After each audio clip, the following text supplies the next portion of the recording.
If you are an UPSC aspirant, do not miss this video out. I'm going to tell you top 5 news from the Hindu newspaper of 30th April. So come, let's have a look. The first news is NSS survey shows better health seeking behavior, relatively low medical charges. Now, the 2025 NSS survey highlights a surge in India's health seeking behavior, with ailments reporting PPRA nearly doubling since 2017-18. Key successes include 95% plus institutional deliveries and the threefold increase in health insurance coverage, reaching 45.5% in rural areas. Notably, median out-of-pocket expenditure for hospitalization remains low at 11,285, reflecting better affordability. This becomes highly important for GS Paper 2 Social Justice and for GS Paper 3 Economy. The second news is the US has returned 6 to 57 smuggled antiquities worth approximately $14 million to India, recovered through investigations into traffic networks, notably involving Subhash Kapoor and Nancy Weiner.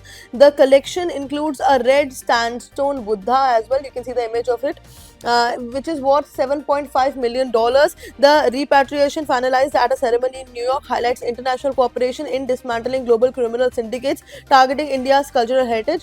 Again, this becomes highly important for GS Paper 1 Art and Culture, GS Paper 2 International Relations, and GS Paper 3 Internal Security. The third news is courts cannot reform matters of faith, says Supreme Court. Now, the Supreme Court stated that courts cannot herald reform in religion, emphasizing a balance between social reform and religious doctrine.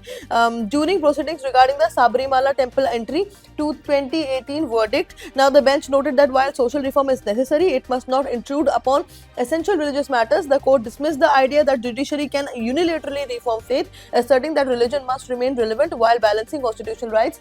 This becomes highly important for GS Paper 2 Polity and Constitution and Essential Religious Practices Doctrine and Secularism. Moving forward to the fourth news. The fourth news is India and China discuss LAC stability, regional security. Defense Minister Rajnath Singh met his Chinese counterpart Dong Ung on the sidelines of SCO defense meeting in Kyrgyzstan. And now the dialogue focused on mainly peace and tranquility along the line of actual control. This becomes highly relevant for GS Paper 2 International Relations, Border Management, Strategic Autonomy. Now let's move on to the last news. Nicobar project is destruction disguised as development, says Rahul. Now the holistic development of Great Nicobar Island is a 72,000 to 81,000 crore mega project aimed at transforming the island into strategic and economic hub. You do not need to pay attention to the political news, just pay attention to the background of the Nicobar project, and this becomes highly important for GS Paper 1 Geography and Society, GS Paper 2 Governance, GS Paper 3 and GS Paper 3 Environment and Ecology.